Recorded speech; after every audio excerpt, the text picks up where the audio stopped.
Greetings, dear viewer. So, this is the reboot of Monday News on my channel, Heidi's Corner, with me, Heidi. Welcome aboard this new uh, rebranding, rebooting of the marvelous uh, episodes of Monday News. Now is the turn to introduce my lovely co-hosts. As usual, they are Stefan, lovely little hedgehog, always lives in a watering can next to my screen number one. Then we also have a small, very little Bertil.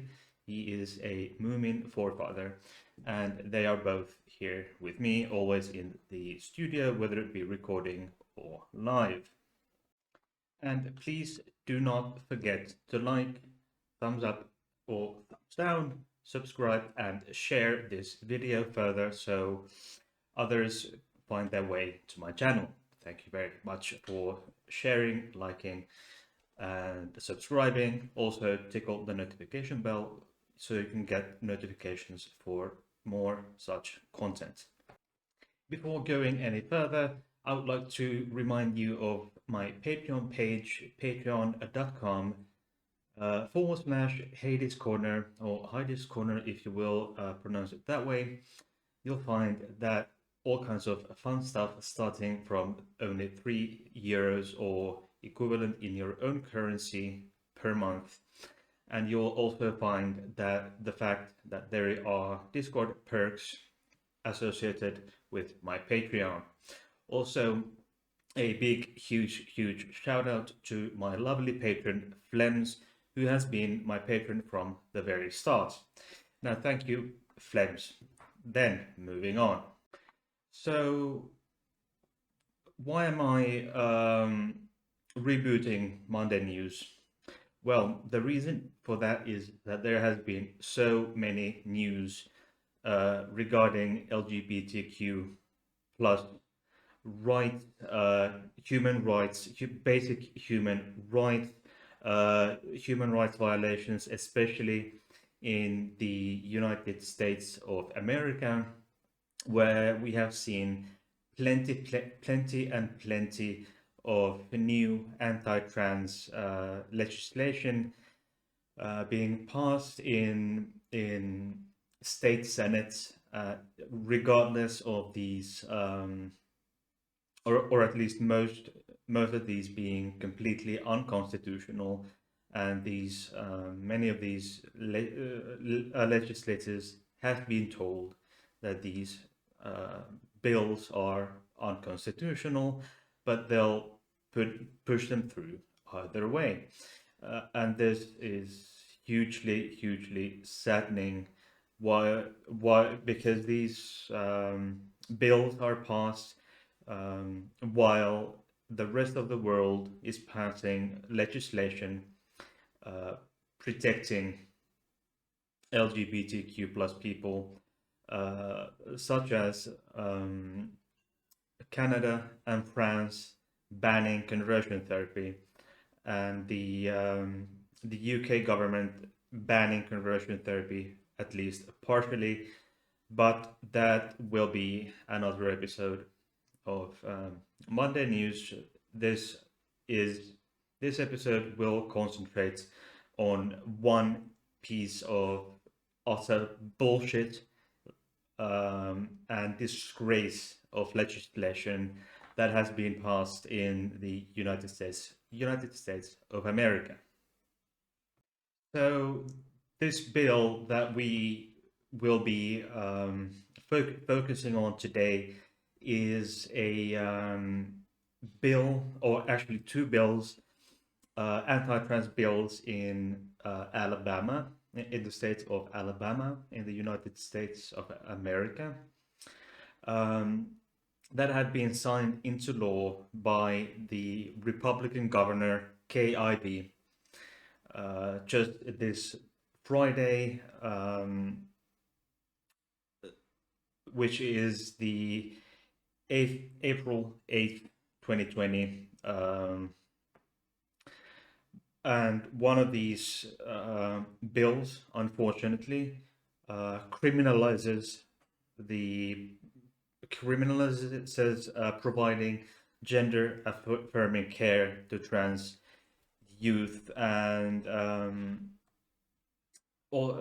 there is also something that would be comparable to don't say gay legislation that had been passed down and signed into law in the states of Florida not so long ago. Okay, so let's go. The This is from a magazine called Advocate, which is a pro LGBTQ plus magazine or newspaper, if you will. The headline is Alabama GOP. For those of who do not know, it stands for it's like good old or grand old party, which means the Republican Party. Governor signs bill making gender affirming care a felony. Then it reads GOP Governor KIV, and it's actually a female governor who signed this piece of legislation into law, which is somewhat atypical for these types of bills, because typically the governors who the Republican governors are typically, to my knowledge, to my observations, typically men, middle-aged men. But this is an elderly lady, maybe in her 70s, perhaps. So late 60s, say 70s. Okay, so here it says the governor of Alabama signed two anti-trans bills into law on Friday. This would be, to my understanding, April 8th, 2022. So this is very, very fresh at the time of filming. Yes, into law on Friday, including one that criminalizes providing gender affirming care to trans youth. The other bill, signed by Governor KIV, a Republican, forces students to go to the restrooms that matches their gender assigned at birth and is on their birth certificates. This bill would also contains a "Don't Say Gay," which prohibits classroom discussion on sexual orientation or gender identity in elementary school. This is just absolutely horrible, despicable act, because there are teenagers, not, and this is up until the age prohibits these treatments up until the age of 19. To my understanding, what I read on this bill, it's up to the age of 19. So even into even those who are legally adults are not allowed to be it's a criminal felony to provide gender affirming care to someone who is legally an adult, which is a shameful act, really. So basically, this lady here is as thick as anyone could possibly think of being. Okay, so basically, her train of thought is pretty much the same as you would expect to have to hear from an evangelical dickhead who's a pastor or a Republican politician and a cis straight male, which is quite horrendous, given that she's female.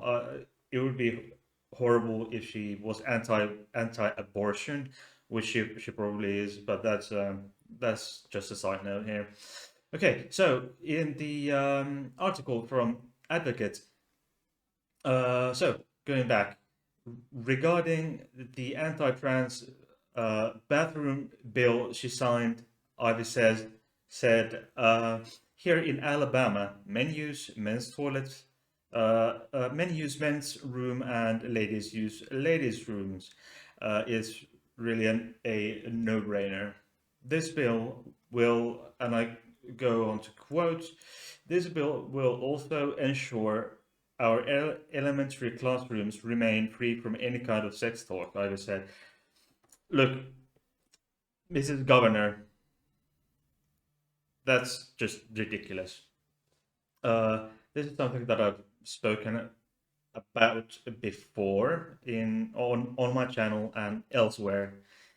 It's this kind of generic rhetoric from these fundamentalist Christians that really piss me off, and it's quite triggering, really, to see that they just say the same thing. Okay, once a man, always a man. Once a woman, always a woman. Uh, and you know this kind of rhetoric that you get from creationists. Um, One kind will bring forth after its kind. After its kind, no kind will turn into another kind. So a mankind will never turn into a womankind, and vice versa. It's just ridiculously ridiculous. These kinds of horrendously discriminatory pieces of shitty legislation, or rather pathetic excuses for legislation, are such that they will cause physical harm, emotional scars, physical scars to these poor trans teens and young adults. This will traumatize them for life. Many are now forced to medically detransition because they can no longer um, get their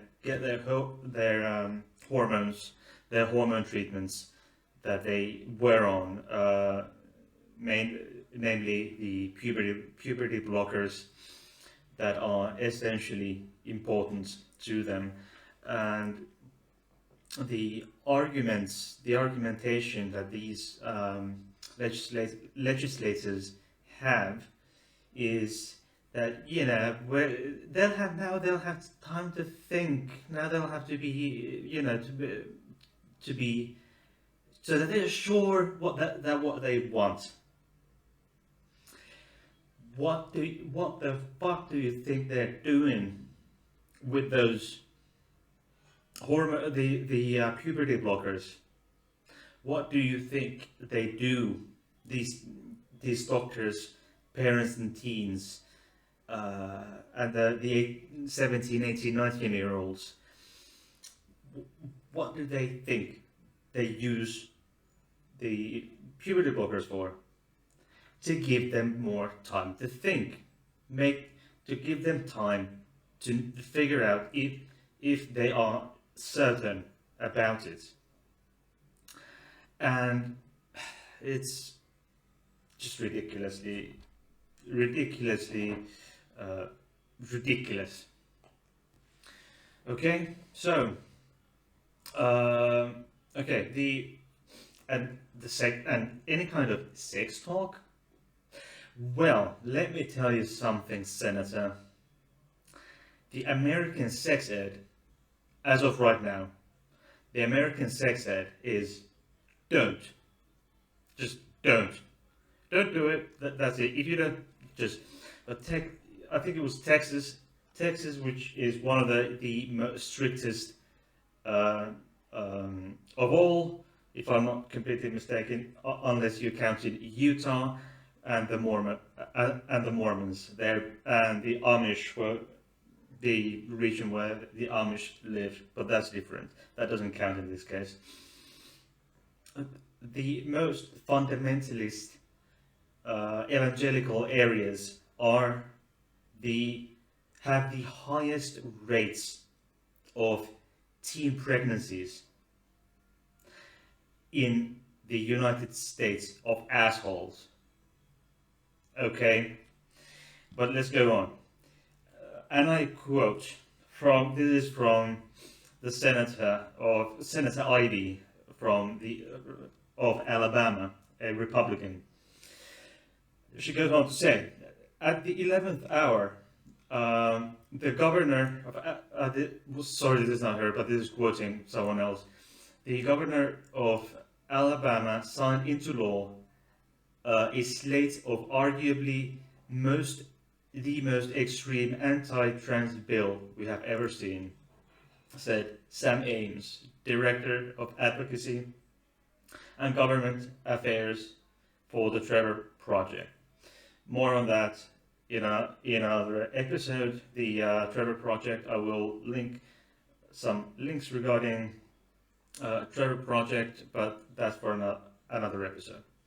And Sam Ames went on to say that these policies attempt to make providing gender-affirming care a felony and cut off access to nearly every support system transgender and non-binary youth have. Support systems we know are critical for reducing their suicide risk and advancing their positive health, mental health. Yes, it's the suicide rate of trans people the attempted suicide rate is somewhere along the lines of tens of percent. I think it's like 40%, 30 or 40%. I need to look that up for you, but I think 30 or 40% of all trans people attempt suicide at some point in their lives, and far too many attempt and far too many actually succeed. And this will, with this sort of legislation, we will see a drastic increase in these attempted and successful suicide rates in America, especially in these states, Florida, Texas, Alabama, and so forth.